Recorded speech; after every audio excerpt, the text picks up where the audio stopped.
Welcome sa kusina ni Basurira Inday Runing mga kaibigan. Ngayon po ay magluluto po tayo sa mga nakuha natin sa ating pagda-dumpster diving. Kaya ayan na po.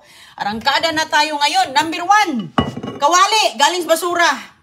Naging isang paborito ni Inday Runing. Pero yung ibang kawali natin, pinamimigay na natin pati kaldero. Ito lang yung natira sa akin. So ngayon mga kaibigan, olive oil from the basurahan. Ayan, tingnan mo nga naman. Dalawa to mga kaibigan. Pero ito na lang yung natira. Kasi ilang buwan na itong ginamit ni Inday Runing. So ngayon, mga sangkap natin. Kamatis. Mamaya, mag-isa din ako ng bagoong dahil marami tayong kamatis na favorite ni Inday Runing mga kaibigan. Isa po itong Campari kamatis. Nakita nyo yan, manamis-tamis yan. Sarap yan. Ito yung kamatis ko mga kaibigan na lagi kong ginagamit sa aking pangsigang. Magluto ako ng munggo, yung ating mga tinula, yung mga malalaking kamatis. At ito naman, pang merienda naman ito ng kamatis. Ang dami nating mga klase-klase mga kamatis dito mga kaibigan, mga nakuha natin to. Walang gastos si Inday Runing. At ngayon, aside pa dyan, mayroon pa tayong orange juice. Ayan o. At ngayon, pati mga luya. Ito yung luyang nakuha ko nung nakaraan pa. Ngayon, dito pa. Kasi hindi naman tayo laging maanghang luya. So ngayon, mayroon tayong atsal dito. At ngayon po ay, ayan ang ating, magawa po tayo nito.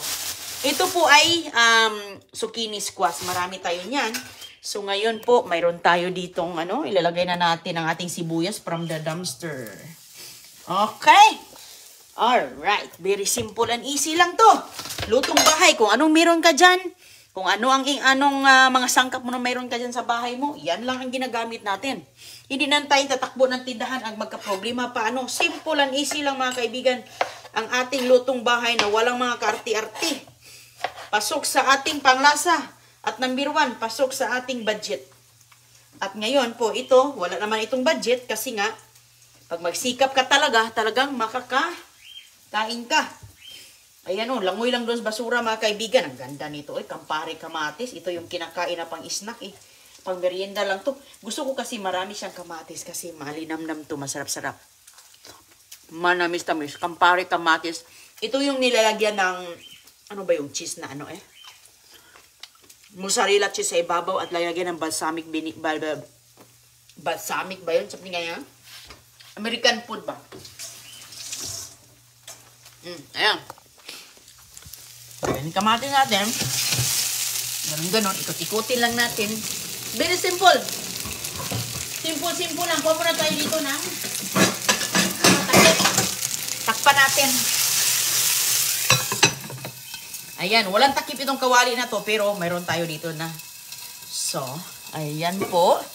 At mayroon tayo ditong gamit ang ating mahiwagang sukang Pilipino. Suka, toyo pala. At ito ay para siyang oyster sauce. Okay, Doc. Ito, malinis na to.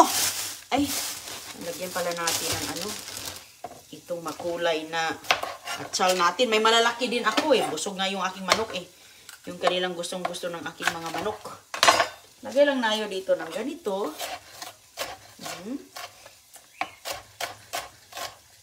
Okay. Lagyan natin ng pula din. Ayan, so yung mga nilalagay natin na sinasit aside para yan sa ating garden. Ayan, pampataba sa ating garden. Ngayon mga kaibigan, kumusta po sa inyo dyan? Medyo malamig-lamig na ba ang panahon dyan? Ayan, dito po ay medyo malamig-lamig na maraw-araw din. Kanina, mayroon na tayong maswerte. Lagay na natin ito dito. Ayan, kada natin, ayos. Ipasok na natin dito.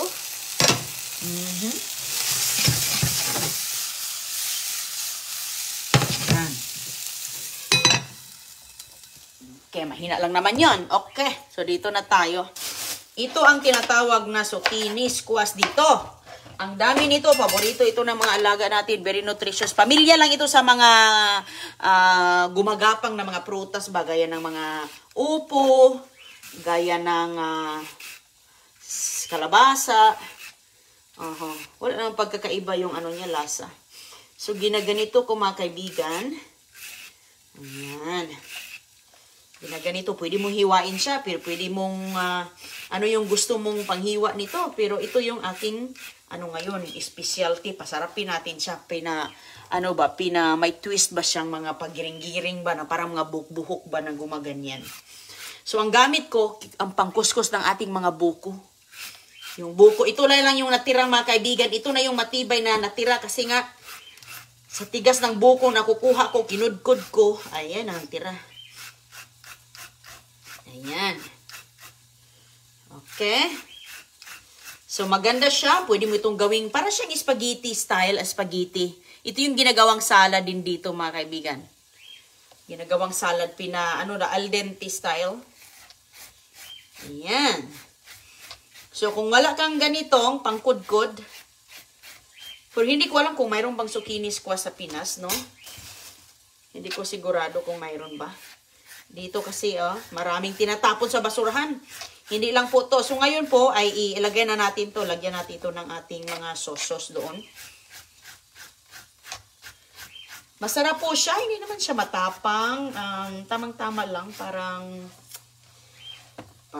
kalabasa. Di kulit zucchini squash. Ang mahal nito dito, tinatapon. Ang dami ko nito mga kaibigan. Dami dito yung mga kababayan na napamahigian na ating mga pang-grocery.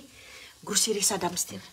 Kaya grabe pati ang mga katrabaho ni Chris. Nagdala din si Chris kanina. Kasi nanghingi sila nanghingi ng nagdala si Chris, nakalimutan niya yung iba, nanghingi din sila.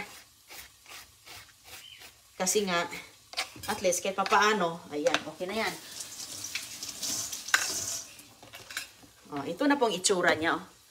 Yan ang maganda. Para siyang spaghetti style. So, yan lang yung aking style. Okay, lagyan natin ng, saan na natin pang, ano nangyayari dito? Okay. At least, okay, ilagay na natin yan dyan. Lagyan natin ng herbs. Kasi mahilig ako sa herb. Mahilig tayo niyan mga kaibigan. Lagyan natin Italian herbs po ito. Mayroon akong thyme. Mayroon akong ito. Pars. Uy. Nasaan na yung iba natin dito? Okay. Lagyan natin ng konting, yung ano ko pala. Peppers.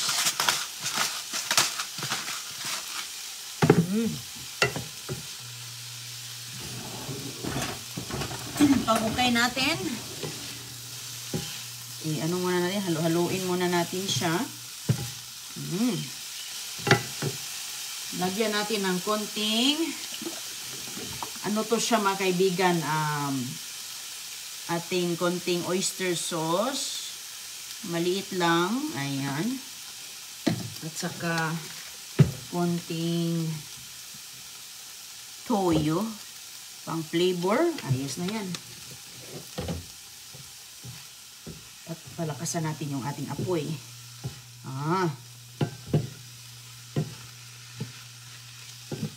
Wala nang ano to. Uy, ang bango. Ayan. Wala nang karni nilagay. Ganyan lang po.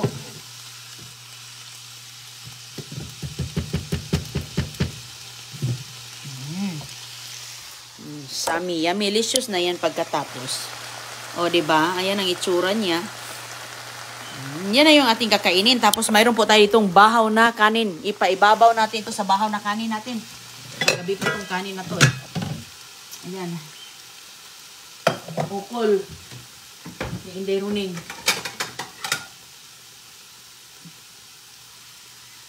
Bango ng bahaw. Okay pa siya mga kaibigan. Babaw natin yan dyan. Ayan, tamang-tama na sa ating... Ito ang ginagawa nilang spaghetti ito Ito. Pwede natin gawing spaghetti. Ayan, lutuin muna natin ng konti. Ayan, at least may kamatis. Kasi ang kamatis kasi, dagdag kasi yan sa flavor. At lutuin natin kasi marami. Iba-iba yung style sa ating pagluluto, ha? Depende po, ayon po sa inyong mga panglasa ninyo.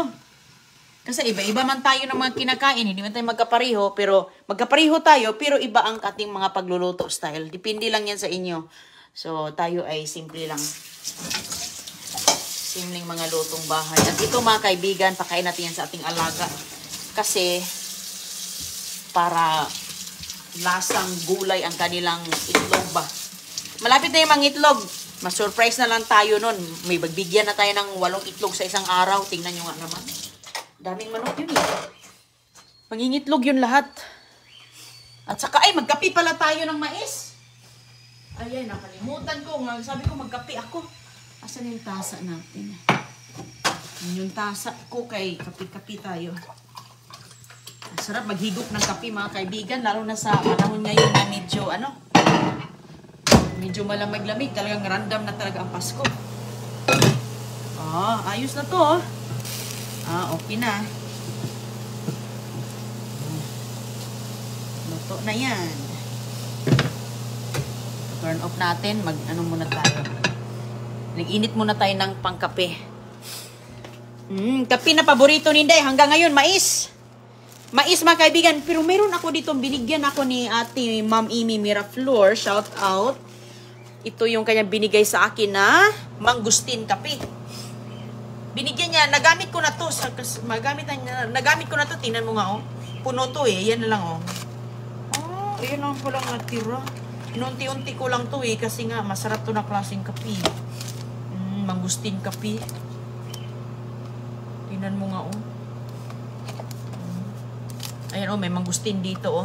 So ito na lang gamitin natin mga kaibigan. Kaya baka maubos na rin yung ating kape na mais. Hanggang ngayon, mais, pati pagkain, mais. Pagkain, mais, kape, mais. Ay, mais is healthy. So ngayon, ako lang kakain ito. Kaya okay lang man, gulay lahat ba? Gulay lahat ay. Okay, gulay is life. Okay, kanina mga kaibigan, nagluto ako ng broccoli. Yan ang baon ni CJ. At yun din ang ni Gisana, inalmusal. Ay, hindi pa mainit. Okay, wait lang. Hindi pa siya mainit. Baka hindi maluto yung ating kape. Okay, ayan oh, maganda siya. Nakatikim na ba kayo nito? Masarap, nagustuhan ko to eh. Ayan. Sa isang tasa, isang ganito. Coffee mix MX3 pala to. Tapos, mangustin sa ilalim. Ayan na po pala ang ating pagkain ngayon na pinasarap ang nakuha natin sa ating pagbasura. Kamayin na natin to mga kaibigan. Walang ano yan. Walang ibang nilagay natin. Harap, al dente Para din siyang upo pala. Similar lang sa upo pala to. Ang zucchini. Parang magkaano lang sila. Uy, init. Harap. Harap ang nilagay kong, oyster sauce lang pala ang katapat. May bawang, sibuyas, ayos na. Paraan lang mga kaibigan ba?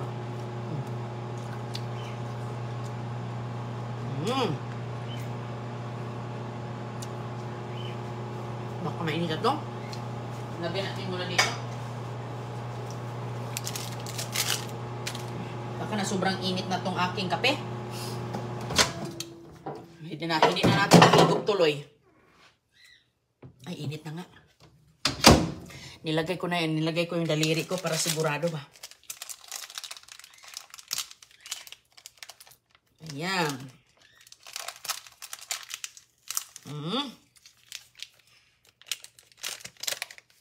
Ayan po ang laman niya. Iuubusin ko na yan sa isa. Minsan, hati-hati pa natin. Pero ngayon, malaking tasa eh. Baka hindi natin malasahan ang mangustin. Okay. Solve na ba? Kapi. Ayan, masarap ito mga kaibigan. Lalong-lalo na, mayroon kang mainit na tinapay dyan. Ako, bahaw, ayos na. Solve na. Kami noon mga kaibigan, pag-uwi sa bahay. Galing eskwela. Alam mo yung mindirenda namin? Ano po? Kapi at saka bahaw. Yung ganito, yung mayroon ng tutong. Kain tayo.